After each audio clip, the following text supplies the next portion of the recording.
ಎಲ್ರಿಗೂ ನಮಸ್ಕಾರ. ನಾನೇನು ದೊಡ್ಡ ಕೆಲಸ ಮಾಡಲಿಲ್ಲ. ಈ ಥರ ಕೆಲಸ ಮಾಡಿಸ್ಕೊಳ್ಳೋ ಈ ಥರ ಒಂದು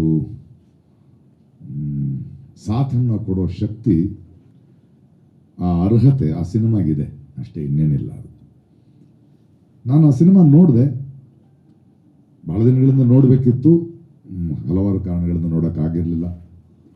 ಬಟ್ ಎಲ್ಲೋ ಒಂದು ಕಡೆ ಉತ್ಸವಂತಹ ಈ ತಂಡದ ಹುಡುಗರು, ನನಗೆ ಮೊದಲನೇ ಹೆಮ್ಮೆ ಅನಿಸೋದು ಇದು ಪ್ರಕಾಶಕ್ಕೆ ತೋರಿಸ್ಬೇಕು ಅಂದಾಗ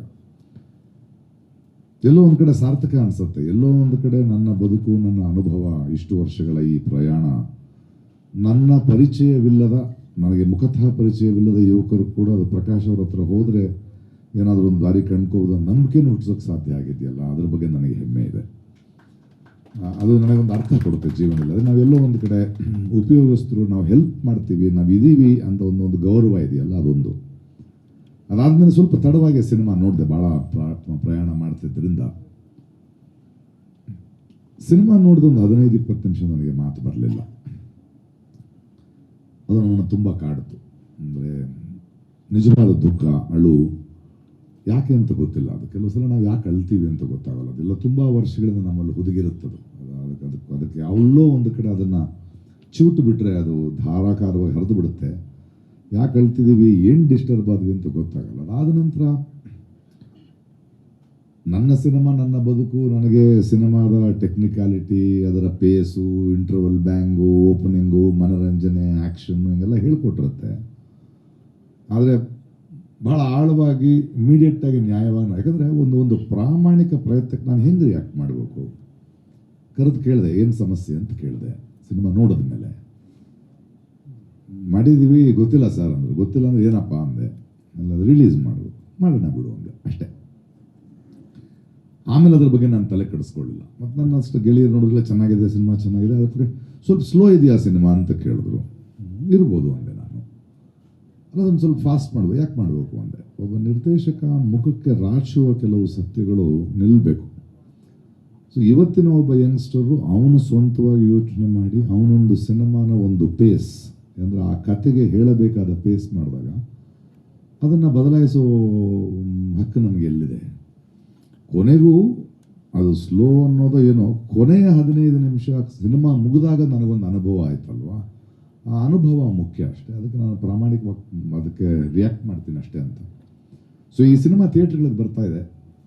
ಈ ಥಿಯೇಟ್ರಿಗೆ ಬರಬೇಕಾದ್ರೆ ನಾವಿದರಲ್ಲಿ ಮನರಂಜನೆ ಎಷ್ಟಿದೆ, ಕಾಮಿಡಿ ಎಷ್ಟಿದೆ, ಟ್ರಾಜಿಡಿ ಎಷ್ಟಿದೆ, ಹಾಡ್ ಎಷ್ಟಿದೆ, ಆ ಥರದ ರೆಗ್ಯುಲರ್ ಪ್ರಶ್ನೆಗಳಿಗೆ ಉತ್ತರ ಕೊಡೋದು ನಮ್ಮ ಹತ್ರ ಇಲ್ಲ. ಯಾಕಂದರೆ ಆ ಥರದ ಉತ್ತರಗಳು ಈ ಸಿನಿಮಾಗಳಿಲ್ಲ. ಅದು ತುಂಬ ಪ್ರಾಮಾಣಿಕವಾದ ಒಂದು ಪ್ರಯತ್ನ. ಒಬ್ಬ ನಮ್ಮ ಸಮಾಜದ, ನಮ್ಮ ಕನ್ನಡದ, ನಮ್ಮ ಮಧ್ಯೆ ಇರುವ ಒಂದು 20-22 ವರ್ಷದ ಯುವಕರ ತಂಡ, ಒಬ್ಬ ಯುವಕ ಯೋಚನೆ ಮಾಡಿದಂತಹ ಸಿನಿಮಾ. ನಾವೆಲ್ಲ ಈ ಯಂಗ್ಸ್ಟರ್ಸ್ ಏನು ಮಾಡ್ತಿದ್ದಾರೆ, ಯಾವ ಥರದ ಸಿನಿಮಾ ಮಾಡ್ತಿದ್ದಾರೆ, ಅದೊಂದು ಗ್ಲ್ಯಾಮರ್ ವರ್ಲ್ಡ್ ಓಡೋಗ್ತಿದ್ದಾರೆ, ತಪ್ಪಿಸ್ಕೊಳ್ತಿದ್ದಾರೆ, ಹಾಳಾಗ್ತಿದ್ದಾರೆ, ಸೋಂಬೇರಿಗಳಾಗ್ತಿದ್ದಾರೆ ಅಂದಾಗ ಅದೇ ಯಂಗರ್ ಗ್ರೂಪಿಂದ ಈ ಥರದ ಜವಾಬ್ದಾರಿಯುತ ಪ್ರಾಮಾಣಿಕ ಮಕ್ಕಳು ಬರ್ತಾ ಇದ್ದಾರಲ್ವಾ.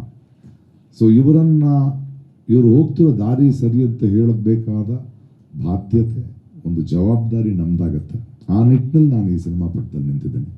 ಇದರಲ್ಲಿ ಯಾವುದೇ ವ್ಯಾಪಾರದ ಇಂಟ್ರೆಸ್ಟ್ ಇಲ್ಲ ನನಗೆ. ಈ ಸಿನಿಮಾ ಎಷ್ಟು ಜನ ನೋಡ್ಲಿಕ್ಕೆ ಸಾಧ್ಯ ಆಗುತ್ತೆ. ಅದಾದ ಮೇಲೆ ನಾನು ಇದು ತೊಗೊಂಡೆ ಅಂತ ಆದಮೇಲೆ ನನಗೆ ನನ್ನ ಸಿನಿಮಾದ ಆತ್ಮೀಯರೋದು, ಪವನ್ ಇರ್ಬೋದು, ನಮ್ಮ ಯೂಟನ್ ಡೈರೆಕ್ಟರ್ ಪವನ್ ಇರ್ಬೋದು, ಹೇಮಂತ್ ಇರ್ಬೋದು, ರಾಜ್ ಶೆಟ್ಟಿ ಇರ್ಬೋದು, ಒಬ್ಬೊಬ್ಬರಾಗಿ ನನ್ನ ಹತ್ರ ಮಾತಾಡ್ತಾ ಭಾಳ ಒಳ್ಳೆ ಸಿನಿಮಾ, ಥ್ಯಾಂಕ್ಸ್, ಅದನ್ನು ನೀವು ಜೊತೆಗೆ ನಿಂತಿರೋದು. ನಮ್ಮ ಶಶಾಂಕ್ ಇರ್ಬೋದು. ಆಮೇಲೆ ಇತ್ತೀಚೆಗೆ ಈ ಸಿನಿಮಾ ಧನಂಜಯನಿಗೆ ತೋರಿಸಿದೆ, ಧನಂಜಯ ಬಂದು ಮಾತಾಡ್ದ. ಸೊ ಎಲ್ಲೋ ಒಂದು ಕಡೆ ಎಲ್ಲರ ಮನಸ್ಸಿನಲ್ಲೂ ಇದೆ. ಒಂದಷ್ಟು ಜನ ಪತ್ರಕರ್ತ ಗೆಳೆಯರು ಫೆಸ್ಟಿವಲ್ ನೋಡೋರು, ಇಂಥ ಒಳ್ಳೆ ಸಿನಿಮಾ, ಬಟ್ ಇದು ಹೆಂಗೆ ಥಿಯೇಟ್ರಿಗೆ ಯಾರು ತೊಗೊಂಬರ್ತಾರೆ ಅಂತ ಯೋಚನೆ ಮಾಡ್ತಿದ್ವಿ. ಯಾಕೆ ಯೋಚನೆ ಮಾಡ್ತಿದ್ವಿ ಇವನು ಗೊತ್ತಿಲ್ಲ, ಈ ಇಂಡಸ್ಟ್ರಿನ ಹೆಂಗೆ ನೋಡಬೇಕು ಅಂತ ಅನಿಸಿದೆ. ಒಂದು ಸಿನಿಮಾ ಮಾಡಿದ್ದಾನೆ, ಅದು ಇವಾಗ ಬಂದಿದೆ. ಇದಕ್ಕೆ 4 ಲಕ್ಷ ಜನ ಸಾಥ್ ಕೊಡ್ತಾ ಇದ್ದಾರೆ. ನೀವು ಇದ್ದೀರಿ, ಭಾಳ ವರ್ಷಗಳಿಂದ ನಿಮ್ಮ ಪರಿಚಯ. ಎಲ್ಲೋ ಒಂದು ಕಡೆ ನನ್ನ ಇಷ್ಟು ವರ್ಷದ ಅನುಭವ, ನನ್ನ ಮಾತಿಗೆ ಇವನು ಒಂದು ಒಳ್ಳೆಯ ಸಿನಿಮಾಗಳನ್ನು ಮಾಡ್ತಾನೆ, ಒಂದು ರಾಷ್ಟ್ರ ಪ್ರಶಸ್ತಿ ತೊಗೊಂಡಿರೋನು, ಇವನು ಈ ಸಿನಿಮಾಗೆ ನಿಂತಿದ್ದಾನೆ ಅನ್ನೋ ಒಂದು ಬಲವಾದರೂ ಆ ಸಿನಿಮಾಗೆ ಬಂದರೆ, ಒಂದು ಆಕರ್ಷಣೆ ಬಂದರೆ, ಅದೇ ತುಂಬ ನನಗೆ ಸಾರ್ಥಕತೆ. ಈ ಥರದ ಯುವಕರು, ಈ ಥರದ ಸಿನಿಮಾಗಳು ಬೆಳಿಬೇಕು. ಯಾಕಂದರೆ ಇತ್ತೀಚಿನ ದಿನಗಳಲ್ಲಿ ನಮ್ಮ ದೊಡ್ಡ ಸಿನಿಮಾಗಳು, ಕಾಂತಾರ ಅಂತ ಸಿನಿಮಾಗಳು, KGF ಅಂತ ಸಿನಿಮಾಗಳು ದೊಡ್ಡ ಪ್ಯಾನ್ ಇಂಡಿಯಾ ಆಗಿರೋದನ್ನು ನೋಡಿದ್ದೀವಿ. ಬಟ್ ಅದಕ್ಕಿಂತ ಮುಖ್ಯವಾಗಿ ಅವು ಯಾವಾಗಲೂ ಒಂದು ಸಲ ನಡೆಯುವಂಥದ್ದು. ಅದಕ್ಕಿಂತ ಮುಖ್ಯವಾಗಿ ನಮ್ಮಲ್ಲಿ ಗಂಟು ಮೂಟೆ ಅಂತ ಸಿನಿಮಾ ಇರ್ಬೋದು, ಮನ್ಸೂರೆ ಅಂತ ನಿರ್ದೇಶಕ ಇರ್ಬೋದು, ರೂಪಾರಾವ್ ಅವರು ಇರ್ಬೋದು, ಹೇಮಂತ್ ಇರ್ಬೋದು, ಅಥವಾ ಮೊನ್ನ ಡೇರ್ ಡೆವಿಲ್ ಮುಸ್ತಫಾ ನಿರ್ದೇಶಕರು, ಈ ಥರದ ಬೇರೆ ಬೇರೆ ಸುಮನಾ ಕಿತ್ತೂರು ಇರ್ಬೋದು, ಬೇರೆ ಬೇರೆ ಥರ ಆಲೋಚನೆ ಯಂಗ್ಸ್ಟರ್ಸ್ ಬರ್ತಾ ಇದ್ದಾರೆ. ಇವರೆಲ್ಲ ಒಂದು ಗುಂಪ ಕಾಣಿಸ್ತಾ ಇದ್ದಾರೆ ನನಗೆ. ಇವರು ನನಗೆ ಮುಂದಿನ ಭವಿಷ್ಯವಾಗಿ ಕಾಣಿಸ್ತಾ ಇದ್ದಾರೆ. ಯಾಕಂದರೆ ಇವತ್ತು ವರ್ಲ್ಡ್ ಸಿನಿಮಾದಲ್ಲಿ, ಪ್ರಪಂಚದ ಸಿನಿಮಾದಲ್ಲಿ ಕಂಟೆಂಟು ಮುಖ್ಯ ಆಗ್ತಾ ಇದೆ, ಎಸ್ಪೆಷಲಿ ಆಫ್ಟರ್ ಲಾಕ್ಡೌನ್. ಸೊ ಇದು ಭಾಷೆಯನ್ನು ದಾಟಿ ಬೇರೆ ಬೇರೆ ಕಡೆ OTTಗಳಲ್ಲಿ ನೋಡ್ತಾರೆ ಅನ್ನೋ ನಂಬಿಕೆ ಇದೆ. ಮತ್ತು ಈ ಥರದ ಸಿನಿಮಾಗಳನ್ನು ನಾವು ಬೆಳೆಸೋದ್ರಿಂದ ಹೊರಗಿನವ್ರಿಗೂ ಕೂಡ ಕರ್ನಾಟಕದಲ್ಲೂ ಕನ್ನಡದಲ್ಲೂ ಈ ಥರದ ಮೀನಿಂಗ್ಫುಲ್ಲಾದ ಒಂದು ಬಹಳ ಸೂಕ್ಷ್ಮ ಸಂವೇದನೆಯುಳ್ಳ ಸಿನಿಮಾಗಳು ಬರ್ತಿದೆ ಅನ್ನೋದು ಹರಡ್ತಾ ಹೋಗುತ್ತೆ. ಇವರು ನಮಗೆ ಹೆಮ್ಮೆ ತರುವಂತಹ ಮಕ್ಕಳೇ. ಸೊ ಇವರ ದಾರಿ ಬೇರೆ, ನಾವು ನೋಡಿದ ಸಿನಿಮಾ ಬೇರೆ, ಇವರು ನೋಡ್ತಿರೋ ಸಿನಿಮಾ ಬೇರೆ, ನಾವು ಗ್ರಹಿಸಿದ ಸೂಕ್ಷ್ಮತೆಗಳು ಬೇರೆ, ಇವರು ಗ್ರಹಿಸ್ತಾ ಇರೋ ಸೂಕ್ಷ್ಮತೆಗಳು ಬೇರೆ.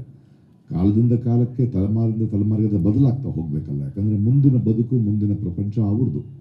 ಸೊ ಅವರ ಸೂಕ್ಷ್ಮತೆಗಳು, ಅವರ ಭಾಷೆ, ಅವರ ಒಂದು ಸಿನಿಮಾ ಜರ್ನಿ ಇದು ಹೀಗೆ ಮುಂದುವರಿಲಿ. I am seeing betterment only. ಒಂದು ಚಾರ್ಲಿ, ಈ ಥರದ್ದೆಲ್ಲ ಸಿನಿಮಾಗಳು ನೋಡ್ತಿದ್ರೆ ಇನ್ನೊಂದು ಮಟ್ಟಕ್ಕೆ ಹೋಗ್ತಾ ಇದ್ದಾರೆ. ಅದಾಗಲಿ ಆ ಒಂದು ಪ್ರಯಾಣದಲ್ಲಿ ಒಬ್ಬ ಹಿರಿಯನಾಗಿ ಒಂದು 4 ದಶಕಗಳ ಸಿನಿಮಾದಲ್ಲಿದ್ದು ಎಲ್ಲ ಎತ್ತರಗಳನ್ನು ನೋಡಿದ ನಂತರ ಅದಕ್ಕೆ ನಾನು ಹಿಂಬಾಗಿದ್ದೆ, ಅವರು ಇನ್ನೊಂದು 2 ಹೆಜ್ಜೆ ನಡೆಯೋದಕ್ಕೆ ನಾನು ಕಾರಣನಾಗಿದ್ದೆ ಅನ್ನೋದೇ ನನ್ನ ಸಾರ್ಥಕತೆ. ಆ ಸಂತೋಷದಿಂದ, ಆ ಜವಾಬ್ದಾರಿಯಿಂದ ಮತ್ತು ಆ ಹೊಣೆಗಾರಿಕೆಯಿಂದ ನಾನು ನಿಲ್ಲಲೇಬೇಕೆನ್ನುವ ಮನಸ್ಸಾಕ್ಷಿಯಿಂದ ಈ ಸಿನಿಮಾ ಜೊತೆ ನಿಂತಿದ್ದೀನಿ. ತಾವುಗಳೆಲ್ಲರೂ, ನಾನು ನಿಮ್ಮನ್ನು ಕೇಳ್ಕೊಳ್ಳೋ ಅವಶ್ಯಕತೆ ಇಲ್ಲ, ನಿಮ್ಮನ್ನು ನಾನು ಹಲವಾರು ವರ್ಷಗಳಿಂದ ಬಲ್ಲೆ. ಈ ಥರದ ಪ್ರಯತ್ನಗಳಿಗೆ ನೀವು ಯಾವತ್ತೂ ಹಿಂದೇಟು ಹಾಕಿಲ್ಲ. ನೀವು ಖಂಡಿತ ಅದನ್ನು ಪ್ರೋತ್ಸಾಹಿಸ್ತೀರಿ ಅಂತ ನನಗೆ ಗೊತ್ತು. ಹಾಗೆ ಕನ್ನಡದ ಪ್ರೇಕ್ಷಕರು ಅವರಿಗೆ ಬಿಟ್ಟಿದ್ದೆ. ಯಾಕಂದರೆ ಈ ಥರದ ಯುವಕರನ್ನು, ಈ ಥರದವರನ್ನು ನನ್ನಂಥವರು, ನಿಮ್ಮಂಥ ಮಾಧ್ಯಮದವರು ಅಷ್ಟೇ ಅಲ್ಲ, ಅದು ಅವರ ಜವಾಬ್ದಾರಿ ಕೂಡ. ಮುಂದಿನ ತಲೆಮಾರಿನ ಮಕ್ಕಳು ಸ್ವಲ್ಪ ಪ್ರಾಮಾಣಿಕವಾಗಿ, ಸೂಕ್ಷ್ಮವಾಗಿ ಯೋಚನೆ ಮಾಡಬೇಕು ಅಂದರೆ ಈ ಥರದವ್ರಿಗೆ ಪ್ರೋತ್ಸಾಹ ಕೊಡಬೇಕಾಗಿರೋದು ಅವರ ಜವಾಬ್ದಾರಿಯೂ ಆಗಿರುತ್ತೆ. ಹೀಗೆ ನಾವೆಲ್ಲರೂ ಜವಾಬ್ದಾರಿಯನ್ನು ಹಂಚಿಕೊಂಡ್ರೆ ಒಂದು ಆರೋಗ್ಯವಂತ ಸಿನಿಮಾಗಳು ಬರ್ತಾ ಹೋಗುತ್ತೆ. ಈ ಸಿನಿಮಾ ರಿಲೀಸು ಮಾರ್ಚ್ 15, ಒಂಥರ ವಿಶಿಷ್ಟವಾಗಿ ರಿಲೀಸ್ ಮಾಡ್ತಾ ಇದ್ವಿ. ಎಲ್ಲ ಮಲ್ಟಿಪ್ಲೆಕ್ಸ್ಗಳಲ್ಲಿ ರಿಲೀಸ್ ಆಗುತ್ತೆ ಈ ಸಿನಿಮಾ, ಸಿಂಗಲ್ ಥಿಯೇಟ್ರ್ಗಳಲ್ಲಿ ಅಲ್ಲ. ಯಾಕಂದರೆ ಇಷ್ಟೊಂದು ಸಿನಿಮಾಗಳು ಬರ್ತಿದ್ದಾಗ ಥಿಯೇಟ್ರ್ಗಳಿಲ್ಲ. ಬಟ್ ಇಷ್ಟು ನಡುವೆ ಕೂಡ ನಾವು ಎಲ್ಲ ಮಲ್ಟಿಪ್ಲೆಕ್ಸ್ನಲ್ಲಿ ರಿಲೀಸ್ ಮಾಡ್ತಾ ಇದ್ದೀವಿ. ಒಂದು ಸಿಂಗಲ್ ಸ್ಕ್ರೀನಲ್ಲಿ ರಿಲೀಸ್ ಮಾಡ್ತೀವಿ. ರಿಯಾಕ್ಷನ್ ನೋಡಿಕೊಂಡು ಅದು ಬೆಳಿಬೋದು. 22 ನಂತರ ಉತ್ತರ ಕರ್ನಾಟಕದ ಸಿಂಗಲ್ ಥಿಯೇಟ್ರ್ಗಳಲ್ಲೂ, ಸಿಂಗಲ್ ಸ್ಕ್ರೀನ್ ಥಿಯೇಟ್ರ್ಗಳು ರಿಲೀಸ್ ಮಾಡ್ತೀವಿ. ಮತ್ತು ತುಂಬ ಕಾನ್ಷಿಯಸ್ ಆಗಿ ನಾವು ಜನ ನೋಡಬೇಕು ಅನ್ನೋ ಕಾರಣಕ್ಕೆ, ಎಲ್ಲರಿಗೂ ತಲುಪಬೇಕು ಅನ್ನೋ ಕಾರಣಕ್ಕೆ ಈ ಸಿನಿಮಾದ ಟಿಕೆಟ್ ರೇಟನ್ನು 150 ರೂಪಾಯಿ ಫ್ಲ್ಯಾಟ್ ಇಟ್ಟಿದ್ದೀವಿ. ನಮಗೆ ದುಡ್ಡು ಜಾಸ್ತಿ ಅಲ್ಲ ಮುಖ್ಯ, ಈ ಸಿನಿಮಾ ಎಲ್ಲರಿಗೂ ತಲುಪಬೇಕು. ಯಾಕಂದರೆ ಮಲಯಾಳಂ ಸಿನಿಮಾಗಳು, ಬೇರೆ ಬೇರೆ ತೆಲುಗು ಸಿನಿಮಾ, ಸಣ್ಣ ಸಣ್ಣ ಸಿನಿಮಾಗಳನ್ನು ಈ ರೀತಿ ಮಾಡಿ ನಾವು ಯಶಸ್ಸನ್ನು ಕೊಂಡಿದ್ದೀವಿ. ನಾವು ಮುಖ್ಯ ಈ ಸಿನಿಮಾ, ಈ ಯುವಕರ ಈ ಥರದ ಆಲೋಚನೆಗಳು ಜನಕ್ಕೆ ತಲುಪಬೇಕು ಅನ್ನೋ ಕಾರಣಕ್ಕೆ it is going to flat 150. ಹಲವು ಕಾರಣದಿಂದ KRJ ಅವ್ರು ಬರೋಕ್ಕಾಗಲ್ಲ. ಆ್ಯಕ್ಚುಲಿ ನಾಳೆ ಇಟ್ಕೋಬೇಕಿತ್ತು, ಬಟ್ ಇಲ್ಲ ಇವತ್ತೇ ಇಟ್ಟರೆ ಬಿಟ್ಟು ಅಂತ ಸುರೇಶ್ ಹೇಳ್ದ, ನಾನು ಅರಸ್ ಹೇಳ್ದ. ಸೊ ಅವ್ರ ಪರವಾಗಿ ನಾನು ಮಾತಾಡ್ತಾ ಇದ್ದೀನಿ. KRJ ಇಸ್ ರಿಲೀಸಿಂಗ್ ಮಾರ್ಚ್ 15ನೇ ತಾರೀಕು ಈ ಸಿನಿಮಾ ರಿಲೀಸು. ಅದಕ್ಕೆ ಮುಂಚೆ 13ನೇ ತಾರೀಕು ಒಂದು ಸೆಲೆಬ್ರಿಟಿ ಶೋ ಇರುತ್ತೆ. ಬನ್ನಿ ನಾವೆಲ್ಲ ಮತ್ತೆ ಸೇರೋಣ. ಒಂದಷ್ಟು ಆಸಕ್ತರು, ಸಿನಿಮಾ ಆಸಕ್ತರು, ಒಂದಷ್ಟು ನಿರ್ದೇಶಕರು, ಒಂದಷ್ಟು ಸಿನಿಮಾ ಮಂದಿ, ಒಂದಷ್ಟು ಜನ ಯುವಕರು, ತಂಡದವರು ನಾವು ಕೂತು ಈ ಸಿನಿಮಾನ ನೋಡೋಣ. ಅದರ ರಿವ್ಯೂಗಳನ್ನು ನೀವು 15ಕ್ಕೆ ಬರೀಬೋದು. 15 ನಂತರ ನಮ್ಮೆಲ್ಲರ ಮನಸ್ಸಿಗೆ, ಅವರವರ ಭಾವಕ್ಕೆ, ಅವರವರ ಭಕ್ತಿಗೆ ಈ ಸಿನಿಮಾ ಏನಾಗುತ್ತೋ ನೋಡೋಣ ಅಷ್ಟೇ. Thank you. ಬೆಂಕಿ ಸಿನಿಮಾನ ದಯವಿಟ್ಟು ಸಬ್ಸ್ಕ್ರೈಬ್ ಮಾಡಿ, ಬೆಲ್ ಬಟನ್ ಒತ್ತಿ. Thank you.